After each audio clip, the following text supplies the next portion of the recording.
You ever wonder why most never surpass average? Why they always stay mediocre? It's because they mistake obsession for overwork and brilliance for luck. They chase after results with desperation, then hide behind excuses, bad schedules, boring teachers, too much stress. Maybe you are feeling bored watching this. It's common for average people, but if you want to rise above average, then watch this till the end. From the first day I opened a textbook, I understood.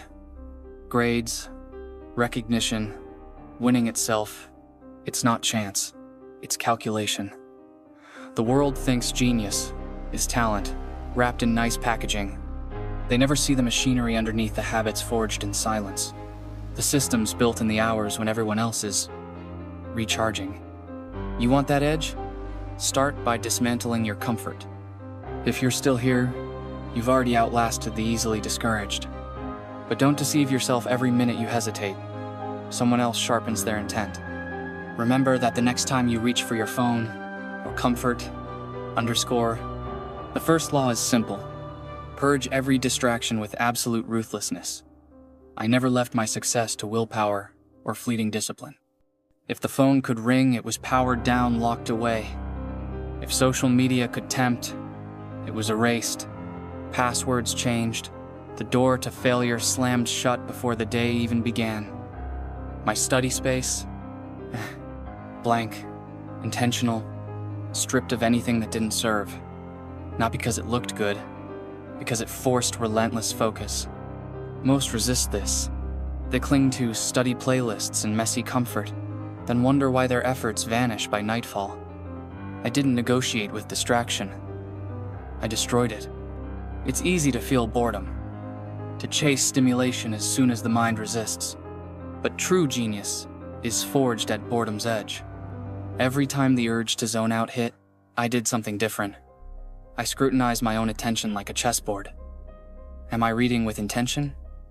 Or just marking time? Do I actually recall this? Or am I faking certainty? Most people respond to confusion with endless rereading. I closed the book, forced myself to reconstruct the answer from memory. Where I froze, that's where the work started, where my competition always gave up.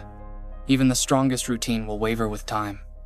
Fatigue, failure, distraction, they visit everyone. What separates brilliant students from all the rest isn't that they never break down. It's that they respond with ruthless self-analysis. Not, why am I failing? But, where did my process leak? Every score, good or bad, was a new data point. If something broke under pressure, a topic, a method, a mindset, I rebuilt it before the next battle.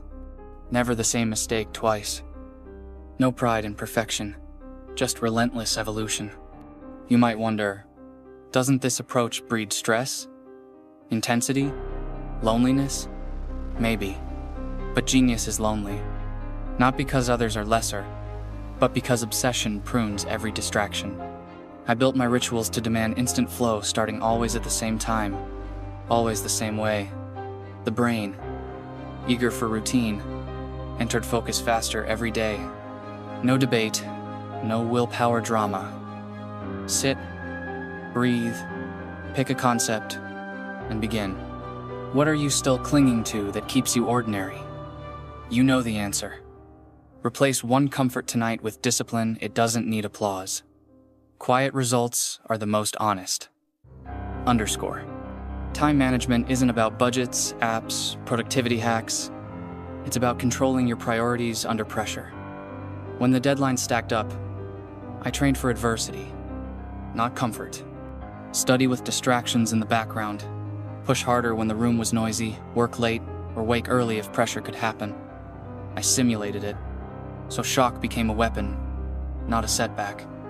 The mind that practices chaos is never rattled on exam day, but the true weapon is iteration. Each test, each assignment, wasn't about celebrating success but hunting for flaws. Where did I hesitate? Where were my notes unclear? How could my process get faster, sharper, lighter? Genius is not a fixed trait. It's a project you remake each week, each mistake, each result. The only shame is in delaying the upgrade. Maybe you want steps. Fine, here's what real genius looks like, applied. 1. Eliminate all distractions. Phone gone. Desk clear. No excuses. 2. Single, sharp target, one concept. Total mastery before moving on. 3. Test recall, rebuild from scratch. Never just passive review. 4. Simulate pressure train in adversity, not safety. 5. Hunt mistakes, fix process, not ego. Do this without compromise and see what others call impossible become routine. But don't confuse steps for a cure. They only matter when fused to action. Most will watch, nod, and return to bad habits. The few who act transform, underscore. If anything here unsettles you, good. Discomfort is the price of growth. Leave a comfort zone behind and discover what you look like at maximum pressure, underscore. When you begin to notice others asking how you do it, you'll realize it was never about talent.